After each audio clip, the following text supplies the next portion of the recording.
Welcome to Career Plus Academy. दोस्तों, आज हम करेंगे HPSSC प्रीवियस ईयर पेपर के इंपॉर्टेंट क्वेश्चन।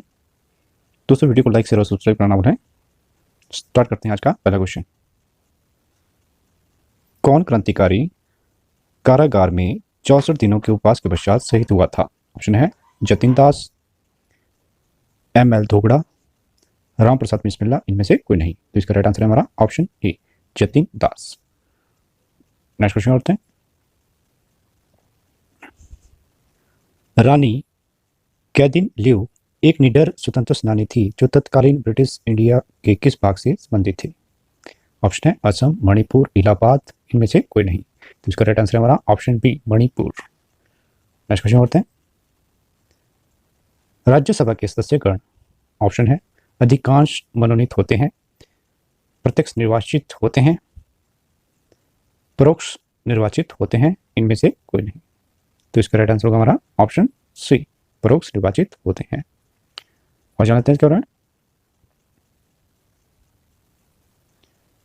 राज्यसभा का वर्णन किया गया है हमारा अनुच्छेद 80 में, और मैक्सिमम सीटें हो सकती हैं हमारी राज्यसभा की 250, और वर्तमान में राज्यसभा की सीटें हमारी 245, और 12 सदस्य मनोनीत किए जाते हैं हमारे राष्ट्रपति के द्वारा राज्यसभा में। और राज्यसभा के सभापति हैं वेंकैया नायडू, और राज्यसभा के पदेन सभापति होते हैं हमारे उपराष्ट्रपति जो हमारे वेंकैया नायडू। उपसभापति हैं हरिवंश नारायण सिंह। सदन के नेता हैं राज्यसभा के थावरचंद गहलोत बीजेपी के, और विपक्ष के नेता गुलाम नबी आजाद। तो राज्यसभा के 1/3 सदस्य प्रत्येक दूसरे वर्ष सेवानिवृत्त होते हैं। और राज्यसभा के सदस्यों का कार्यकाल होता है हमारा 6 वर्ष, और राज्यसभा के सदस्य बनने के लिए मिनिमम एज होती है 30 वर्ष। बहुत इंपॉर्टेंट है। नेक्स्ट क्वेश्चन करते हैं। लोकसभा के सदस्यों की स्थिर संख्या है? ऑप्शन है 540, 545, 444, इनमें से कोई नहीं। तो इसका राइट आंसर है हमारा ऑप्शन बी, 545 मैक्सिमम हो सकते हैं लोकसभा में हमारे 552 सदस्य मैक्सिमम हो सकते हैं। और 2 सदस्य राष्ट्रपति के द्वारा मनोनीत किए जाते हैं जो एंग्लो इंडियन समुदाय से होते हैं। लोकसभा के चुनाव लड़ने के लिए मिनिमम आयु होती है 25 वर्ष। तो बहुत इंपॉर्टेंट है।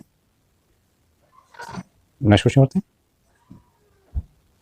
प्रोटेम अध्यक्ष का कार्य है, इसका राइट आंसर होगा हमारा ऑप्शन ए, सदस्यों का शपथ ग्रहण।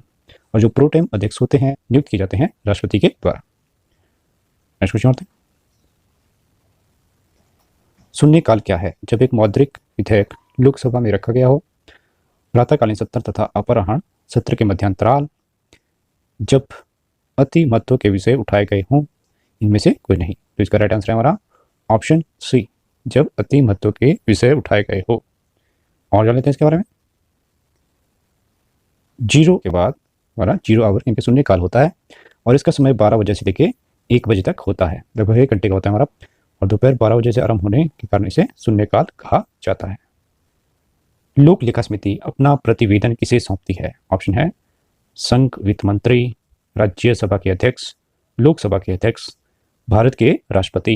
तो इसका राइट आंसर है हमारा ऑप्शन सी, लोकसभा के अध्यक्ष को अपनी रिपोर्ट भेजती है लोक लेखा समिति। और जानते हैं समिति के बारे में। जो प्रमुख समिति है हमारी, वो एक है हमारी प्रकलन समिति, जिसमें होते हैं हमारे 30 सदस्य, और 30 के 30 सदस्य लोकसभा से ही हैं प्रकलन समिति में। और दूसरी हमारी लोक लेखा समिति। लोक लेखा समिति में होते हैं हमारे टोटल 22 सदस्य, जिसमें 15 सदस्य हमारे लोकसभा से होते हैं और 7 सदस्य राज्यसभा से होते हैं। और नेक्स्ट है हमारी सरकारी उपक्रम संबंधी समिति। इसमें भी 22 सदस्य होते हैं, जिसमें 15 लोकसभा के और 7 राज्यसभा से होते हैं। तो बहुत इंपॉर्टेंट है। और लोक लेखा समिति के जो अध्यक्ष होते हैं वो विपक्ष के नेता होते हैं। नेक्स्ट क्वेश्चन होते हैं। सर्वोच्च न्यायालय द्वारा कितने प्रकार के परमादेश जारी किए जाते हैं? बहुत इंपॉर्टेंट टॉपिक है। तो ऑप्शन है हमारे 5, 6, 4, इनमें से कोई नहीं। तो इसका राइट आंसर है हमारा ऑप्शन ए, 5। जो सर्वोच्च न्यायालय है उसके द्वारा 5 प्रकार की रिटें जारी की जा सकती हैं। नेक्स्ट क्वेश्चन होते हैं। निम्न में से किसकी नियुक्ति राज्यपाल के द्वारा नहीं की जाती?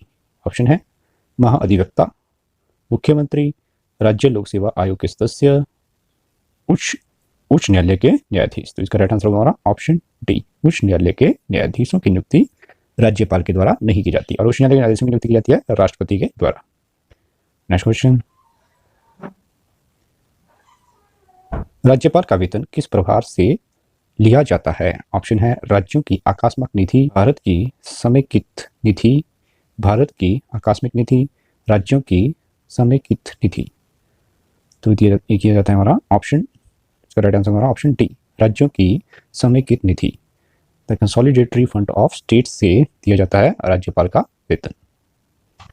नेक्स्ट क्वेश्चन होते हैं, पंचायती राज की 3 स्तरीय प्रणाली प्रारंभ के अनुशंसित की गई थी। Balwant Rai Mehta committee, Ashok Mehta committee, LM Singhvi committee, इनमें से कोई नहीं। तो इसका राइट आंसर हमारा option A, Balwant Mehta committee. इसका गठन हुआ था हमारा 1957 में इसका गठन हुआ था बलवंत राय मेहता कमेटी का, जिसने त्रिस्तरीय पंचायती राज प्रणाली की सिफारिश की थी। और सबसे पहले राजस्थान में पंचायती व्यवस्था सबसे पहले शुरू हुई थी, जो हुई थी हमारी नागौर डिस्ट्रिक्ट में। तो बहुत इंपॉर्टेंट है, और हुई थी 1959 में राजस्थान में नागौर डिस्ट्रिक्ट में सबसे पहले पंचायती राज का गठन किया गया था। दोस्तों वीडियो को लाइक शेयर और सब्सक्राइब करना भूलें।